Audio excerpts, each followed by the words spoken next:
자, 사무엘하 9장부터 10장을 보면, 자, 이제 막 왕이 된 다윗이 이곳저곳에 은총을 베푸는 이야기가 담겨 있습니다.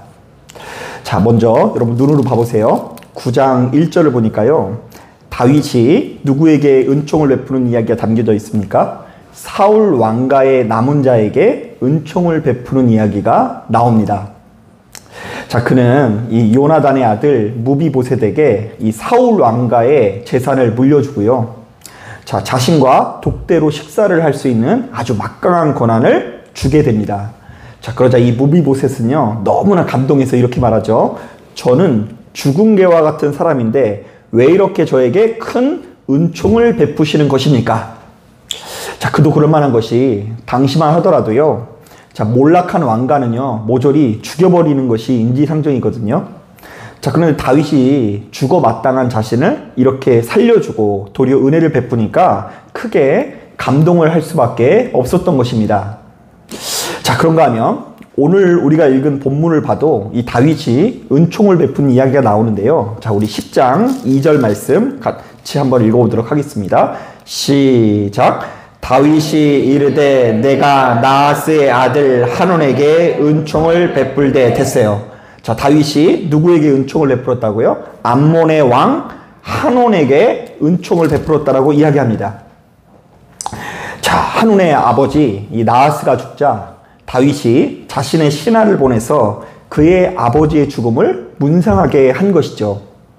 자, 이게 왜 은혜냐면요, 사실 이 암몬 족속은요, 일전에 이 사울과의 전투를 통해서 패배한 이후에 이스라엘을 섬기게 되었거든요. 자, 그러니까 암몬은 일종의 이스라엘의 신하 나라 정도가 되는 것입니다. 자, 그런데 다윗은 자신이 그들을 다스린다고 해서 막 압제하지 않고요, 그들에게 도리어 이 신하들을 보내서 그 아버지의 문상을 이렇게 치르게 하고 최대한의 예를 취했으니 당시로서는 그들에게 아주 큰 은총을 베푼 것이죠. 자, 성경은 이렇듯 이제 막 이스라엘의 왕으로 즉위한 다윗이 자신의 힘과 권한을 이용해서 이곳저곳에 은총을 베푼 이야기가 담겨져 있습니다. 자, 특히 이스라엘 안에서 가장 볼품없는 패망 군주의 자손에서부터 자, 이스라엘에 속하지 않는 암몬 족속에 이르기까지 은총을 베풀었다라고 우리들에게 클로즈업하고 있어요. 자, 여기서 은총이라는 말은 히브리어로 헤세드라고 하는데요. 자, 우리말로는 사랑, 자비, 은혜라는 뜻인데요. 자, 하나님의 성품과 속성과 기질을 반영하는 말이라고 할 수 있습니다. 자, 그러니까 성경은 왕이 된 다윗이 주변에 있는 누군가를 되도록 사람의 마음이 아닌 하나님 아버지의 마음으로 대하기 위해서 노력하는 사람이었음을 우리에게 증언하고 있습니다. 자, 그렇다면 이제 본문의 내용을 이렇게 요약해 볼 수 있을 것 같아요. 한번 따라해 보겠습니다. 다윗은 힘과 권한을 이용해서 은총을 베풀기 위해서 노력하는 사람이었다. 네. 다윗은 하나님께서 복을 주시니까, 하나님께서 이 높은 자리에 올려주시니까 그 힘과 권한을 이용해 가지고 뭘 베풀었다고요? 은총을 베푸는 사람이었다라고 계속해서 우리에게 증언하고 있어요. 자, 그런데 이제 막 즉위하게 된 나하스의 아들 한온은요, 바로 이런 다윗과는 전혀 다른 태도를 보이고 있습니다.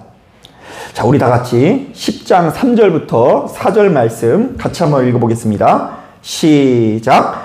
암몬 자손의 관리들이 왕은 다윗이 족익을 당신에게 보낸 것이 왕의 아버지를 공경하는 줄을 여기시나이까 다윗이 그의 신하들을 당신에게 보내 이 성을 엿보고 탐지하여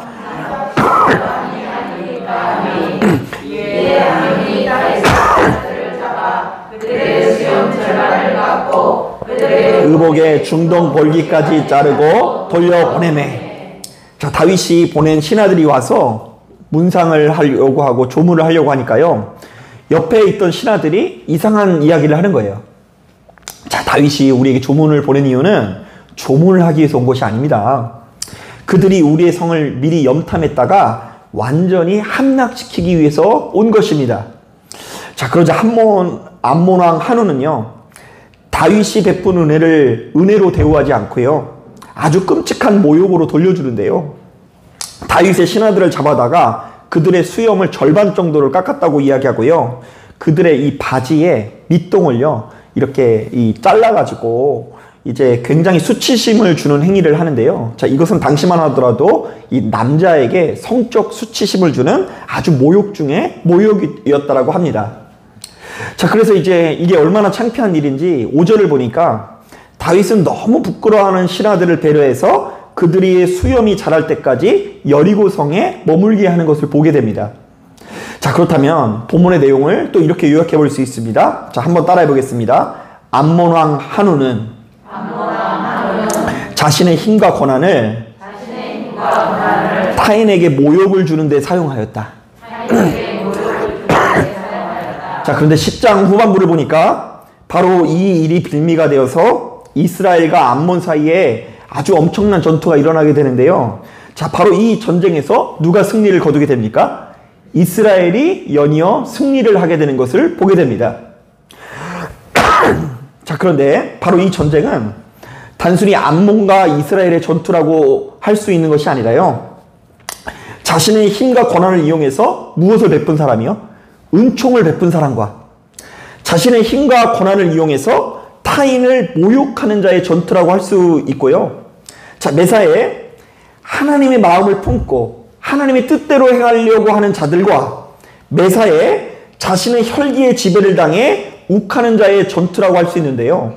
자, 당연한 이야기겠지만 바로 이 전쟁에서 이스라엘의 왕 다윗이 암몬 왕 한운을 완전히 격파하는 것을 보게 됩니다. 자, 사실 많은 사람들이 오늘날 우리들이 살아가는 이 세상이 전쟁터 같다라고 말하지 않습니까? 그래서 누군가를 죽이지 않으면 내가 죽을 수밖에 없고, 바로 이 끝없는 싸움에서 반드시 승리해야지만 내가 부와 명예를 소유할 수 있다라고 이야기하곤 합니다. 자, 그런데 오늘 우리가 읽은 본문에 의하면 예수 믿는 우리들은 하나님과 끝없이 교제하는 가운데 무엇으로 무장해야 된다고 이야기합니까? 하나님의 성품으로 무장해야 된다고 하는데요. 자, 이른바 우리 모두가 그리스도의 군사가 되어 가는 곳곳마다 자비와 사랑을 베풀고, 특히 가장 못나고 부족한 사람들에게 끝까지 은총을 베풀 때에 주께서 허락하시는 승리의 영광을 누릴 수 있다라고 이야기하는 것입니다. 자, 이런 점에서 문득 승리는 내 것일세라는 이 복음성가가 생각이 납니다. 자, 그 찬양을 보면요, 이 부흥회 때 단골 찬양인데요. 자, 그 찬양의 가사를 보면 이상한 내용이 있죠. 자, 승리가 내 것이긴 내 것인데 어떻게 승리가 찾아온다고 이야기하죠? 굳세주의 무엇으로서요? 보혈로서 승리는 내 것일세 하면서 찬양을 부릅니다. 굳세주의 보혈로서 승리는 내 것일세. 자, 예수 믿는 우리들이 승리를 하긴 하는데 구세주의 보혈로서 승리를 한다는 말이 도대체 무슨 뜻일까요? 사실 과거에 우리 믿음의 선조 중에는요, 바로 이것을 좀 주술적으로 좀 이해한 감이 없지 않아 있습니다. 자, 이른바 원수마귀가 가장 무서워하는 것이 뭐라고요? 예, 맞아요. 예수 그리스도의 피이기 때문에 우리가 그들을 상대할 때는 반드시 예수의 피를 사용해야 된다는 것입니다. 자, 그래서 기도할 때는요, 그냥 원수마귀는 물러가라 이러면 안 물러난대요. 그래서 이제 원수마귀를 물리칠 때는 무엇으로 물리쳐야 된다고요? 예수의 피로 물러갈지어다 이러면 물러난다라는 이야기를 제가 어렸을 때 진짜 많이 들었어요. 자, 그리고 제가 이 정읍에서 목회를 할 때 재밌는 것도 본 적이 있는데요. 그 시골 마을에 신방을 가보면요, 우리 할머니 권사님들이요, 지방 곳곳에 보혈이 들어가는 성구를 이곳저곳에다가 적어서 붙여놨어요. 자, 왜 그런지 아세요? 원수마귀가 들어오려다가 그 문구에 붙어있는 무엇을 보고요? 예수의 피라는 문자를 보고 도망하게 된다라고 생각을 했기 때문입니다.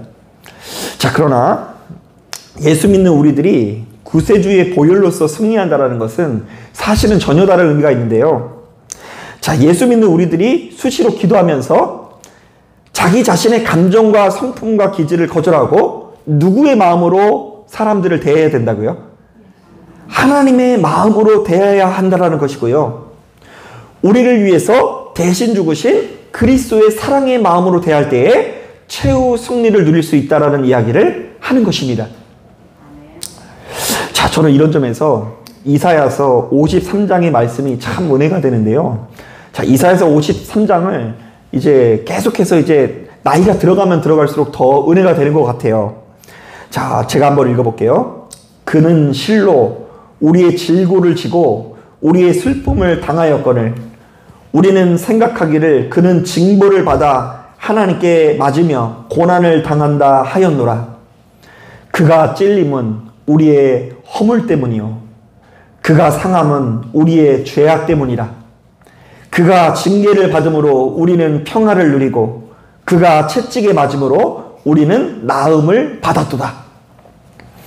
여러분 당시만 하더라도요, 많은 사람들이요 이 땅에 오실 메시아를 기다리긴 기다렸으나 그분께서는 힘이 세고 강한 군대를 가지고 오시는 분으로만 이해를 했거든요. 왜냐하면 그들이 워낙에 여러 나라의 지배를 받다 보니까 그들로부터 이스라엘을 해방시켜 주실 분은 당연히 힘이 세고 강한 군대를 가지고 있을 거라고 여긴 것입니다. 자, 하지만 이사야 선지자는요, 이 땅에 오신 선지자가 어떤 분이 될 거라고 이야기하죠? 우리를 너무나 아끼고 사랑하사 우리에게 한없는 자비를 베푸시는 헤세드의 하나님이라고 증언하고 있습니다. 자, 그렇기 때문에 우리가 받아야 하는 고난을 대신 받으시는데 우리가 저지른 죄악이나 허물로 인해서 그가 대신 찔리고 상한다고 하시고요. 그분의 희생으로 인해서 우리가 평화와 치유를 누린다라고 이야기합니다. 자, 그렇다고 한다면 예수 믿는 우리들이 누려야 하는 승리, 곧 구세주의 보혈로서 거두는 승리는 어떤 승리를 말할까요? 아주 간단합니다. 그분께서 우리를 위해서 참고 인내하셨듯이 우리도 역시 누군가에게 더 많이 참고 인내하여 거두는 승리를 말하고요. 그분께서 우리를 아끼고 사랑하사 가장 비천한 자리에 앉으셨더니 우리도 역시 누군가를 아끼고 사랑하사 낮고 비천한 자리에 서게 되므로 거두는 승리를 말하는 것입니다. 자, 그런데 생각보다 많은 신앙인들이 일평생 그리스도의 승리, 그리스도의 영광을 배우지 못하고요, 거짓 승리, 거짓 영광을 배우곤 하는데요. 자, 어떤 면에서 본문에 나오는 이 다윗이 아니라 암몬왕 한온과 같은 모습으로 서 있을 때가 너무나 많이 있다라는 것입니다. 누가 한 대 치면 조금도 참지 못하고 두 대 치기 일쑤이고요. 심지어 타인이 나에게 베푼 은총조차도 오해해서 은총을 모욕으로 갚을 때가 참으로 많이 있다라는 것입니다. 자, 우리가 주께서 주신 권능과 능력으로 그렇게 타인의 길을 확 꺾어버리면 행복할 것 같죠? 우리가 남들보다 훨씬 더 큰 부자가 돼서 나보다 못 사는 사람들의 코를 납작하게 만들면서 자랑하고요. 우리가 남들보다 훨씬 더 큰 목소리를 내면서 다른 사람의 의견을 다 꺾어버리고요. 우리가 남들보다 훨씬 더 대단한 권세를 가지고 남들 위해서 군림하게 되면 바로 그 순간 내가 저 사람을 꺾어버린 것 같은 묘한 희열을 느낄 수도 있다는 것입니다. 그러나 안타깝게도 이것은 하나님께서 기뻐하시는 진짜 영광, 진짜 승리가 아니라 원수 마귀가 우리를 유혹하는 거짓 영광, 거짓 승리가 되는 것을 우리가 반드시 기억해야 될 줄로 믿습니다. 자, 우리가 요한계시록 17장을 보면 마지막 때에 이 세상에 군림한다는 큰 음녀의 환상이 소개되고 있습니다. 들어본 것 같죠? 짐승을 타고 다니는 큰 음녀의 환상을 그 요한계시록의 저자가 목격하게 됩니다. 자, 제가 일전에 말씀을 전한 적이 있지만 우리는 바로 이 음녀가 도대체 누구를 말하고 무엇을 상징하는지 정확하게는 알 수 없습니다. 다만 바로 이 음녀의 모습을 보면 세상 사람들이 사랑하는 거짓 영광, 거짓 승리의 모습을 잘 알 수 있습니다. 자, 그 말씀을 보면 이 음녀의 모습을 이렇게 소개하고 있어요. 자줏빛과 붉은 옷을 입고 있었다고 하는데요. 어때요? 입고 있는 옷이 초라한 것 같아요? 화려한 것 같아요? 예, 화려해요. 승리자의 옷이라고 합니다. 이 옷이. 이 자줏빛과 붉은 옷을 입고 이 개선 장군이 이 승리에서 이 성으로 돌아올 때 입고 있는 옷을 이 여자가 입고 있었대요. 자, 그러면서요. 벌써 금과 보석과 진주로 꾸미고 손에 그냥 잔이 아니고 금잔을 가졌다라고 기록되어 있어요. 자, 이거 보니까 음녀가 돈이 많아요, 적어요? 돈이 겁내 많아서 주변의 사람들을 이렇게 기죽일 수 있는 능력을 가지고 있는 걸 보게 돼요. 자, 그런데 진짜 무서운 내용이 그 뒤에 나오는데요. 자, 17장 6절을 보면, 요한계시록 17장 6절을 보면 이 여자가 성도들의 피와 예수의 증인들의 피에 취했다라고 되어 있어요. 무엇에 취했다고요? 피에 취했다. 자, 예수 믿는 자들을 다 잡아다가 죽여놓고는 그들에게 자신이 승리했다라는 묘한 이 자만감에 빠져 있다라는 겁니다. 야, 지금 나는 금잔을 가지고 있고 벌써 돈이 많아요. 승리자의 옷을 입고 있고, 그리고 내가 명령만 하면 예수 믿는 사람들을 다 잡아다 죽이는 거예요. 자, 그러니까 이 여자가 얼마나 그것이 즐거웠는지 성도들의 피와 예수의 증인들의 피에 취했다. 자, 그런데 성경은 바로 이 음료를 가리켜 이렇게 정의합니다. 자, 한번 따라해 보겠습니다. 이 여자는 가증한 것들의 어미라. 자, 지금 이 여자는 자기가 승리했다라는 생각에 도취되어 있는지 모르겠지만 하나님께서는 이 사람을 승리자로 대우하지 않고 무엇으로 대우하신다고요? 가증한 것으로 대우한다라는 말씀이 담겨져 있어요. 자, 사랑하는 여러분, 여러분들은 예수 믿고 바로 그 예수의 이름으로 어떤 영광을 누리기 원하십니까?